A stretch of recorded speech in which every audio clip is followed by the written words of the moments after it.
কেমন আছো? যেমন রেখে গেছো।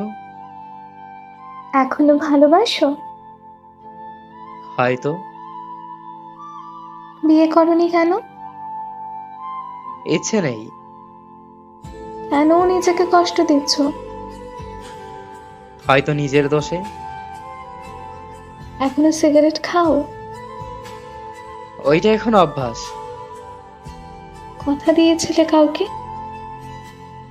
কেউ একজন আমায় ছেড়ে না যাওয়ার প্রতিশ্রুতি দিয়েছিল। আমি পরিস্থিতির শিকার। তোমার স্বামী কেমন আছে?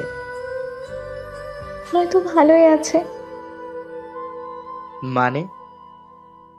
মারা গেছে অনেক আগেই। কিভাবে হলো? কার অ্যাক্সিডেন্টে, হঠাৎ করে।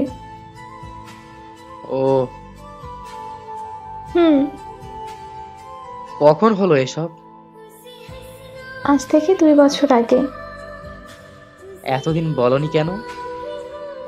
1.5 বছর কোমায় ছিলাম। জীবন মৃত্যুর মাঝপথে ঝুলছিলাম। আল্লাহ হয়তো চাইছিলেন আমার আরো পরীক্ষা নিতে। আল্লাহ। হিয়া, এখন কেমন আছো?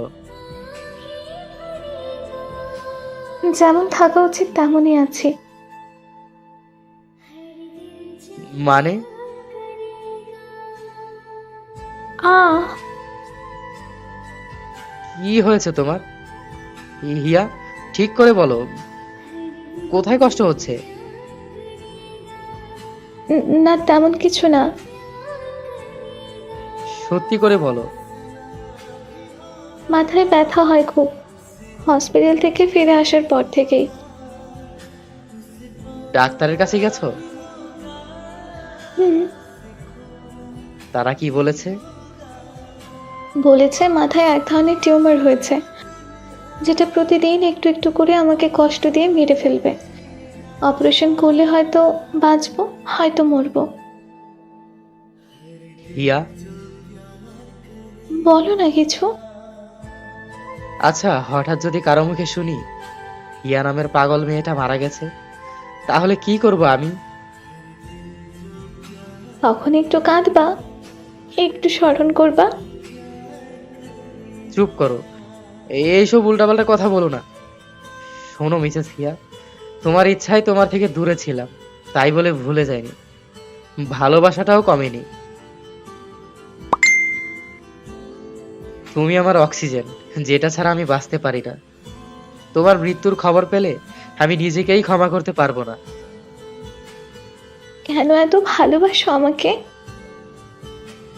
কারণ আমার ভালোবাসা স্বার্থপর নয়। আমি চাইনি শুধু তোমায় পেতে, চেয়েছি তোমায় ভালো রাখতে, চেয়েছি শুধু তুমি হাসো। উজান, হুম। তুমি জানো, আমি তোমাকে আজও ভুলতে পারিনি। সে ক্লাসের বেঞ্চে বসে তোমার নোট খুঁজে দেওয়া, রোজ বারান্দা দিয়ে তোমার দিকে তাকিয়ে থাকা, সবকিছু আজও চোখে ভাসে। পাগলি। বলো না আর একবার। তুমি শুধু আমার, শুধুই আমার। ভালোবাসি তোমায় অনেক অনেক বেশি। প্লিজ, একটু জড়িয়ে ধরো উজান। বলো। তুমি তো ঠিকই বাঁচবে।